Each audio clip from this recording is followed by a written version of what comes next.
আজ আমি আপনাদের একটা আলুর চপের রেসিপি শেয়ার করব। এটা আমাদের আলুর চপ, যার জন্য আমি দুটো আলু সিদ্ধ করে নিয়েছি। এখানে এই মশলাটা ভাজা করছি। ধনে, জিরে, গোলমরিচ, শুকনো লঙ্কা, একটু গরম মশলা আছে। এটা আমি ভাজা করে মিক্সিতে গুঁড়ো করে নেব। এই ভাজা মশলাটা দিলে এটা নিরামিষ চপ হবে, খুব সুন্দর টেস্ট হয়। এখন আমি মশলাটা ভাজা করছি। আদা এইটা আমি ঘষে ওই আলুটার ভেতরে দেব, তার জন্য আমি এটা এখন ঘষে নিচ্ছি।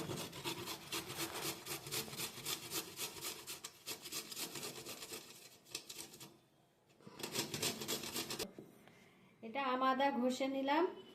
এবার একটু আদা ঘষে নেবো। একই রকম দেখতে, কিন্তু টেস্ট আলাদা দুটোর। একদম কাঁচা আমের মতন টেস্ট আমাদের।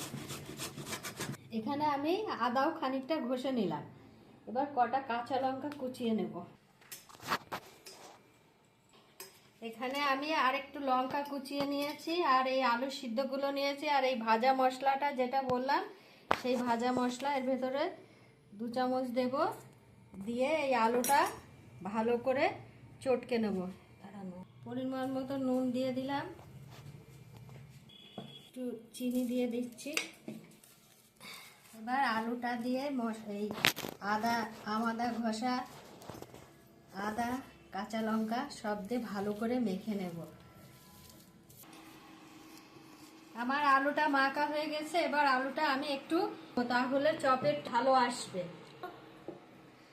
আলুটা আমার মাখা হয়ে গেছে। এবার এটা একটু সামান্য তেল দিয়ে ভেজে নেব, তাহলে চপের টেস্টটা খুব ভালো আসবে। এরকম ভাবেও তৈরি করে নিয়ে যায়, কিন্তু সেটা ভালো হয় না।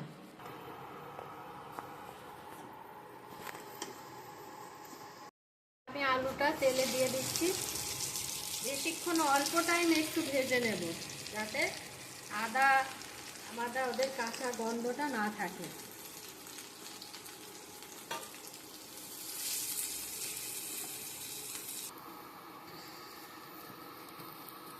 আলু চটকানোটা ভাজা হয়ে গেছে। আমি এবার চপ ভাজার ব্যাটারটা তৈরি করে নেব। আমি এখানে চপ ভাজার ব্যাটারটা তৈরি করে নিয়েছি। এতে পরিমাণ মতো নুন, মিষ্টি, হলুদ দিয়েছি, খাবার সোডা দিয়েছি, বেসন দিয়ে আর চালের গুঁড়ো দিয়ে ব্যাটারটা তৈরি করেছি। একটু খাবার সোডা দিয়েছি, তাহলে চপটা ভালো ফুলবে, খুব সুন্দর হবে, মুচমুচে হবে। এইভাবে তৈরি করে খেয়ে দেখবেন, খুব টেস্ট হয় এই চপের। আমাদের টেস্টটা খুব ভালো লাগে।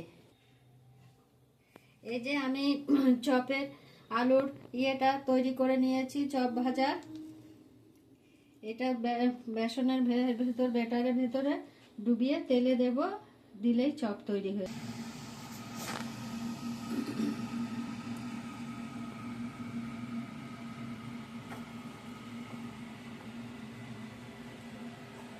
আমি এখন আলুটা ব্যাটারে ভিজিয়ে ভাজার জন্য তেলে ছেড়ে দিলাম।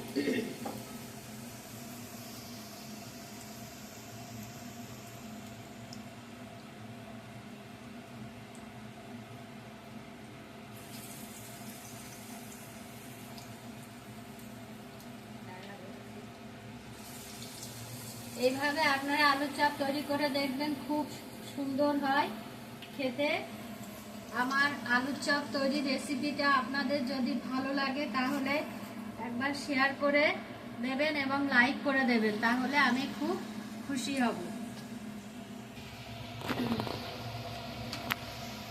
আমার আলুর চপ ভাজা হয়ে গেছে। আমি এখন তেলের থেকে তুলে নেব। কি সুন্দর ফোলা ফোলা হয়েছে চপগুলো, একদম মুচমুচে হবে।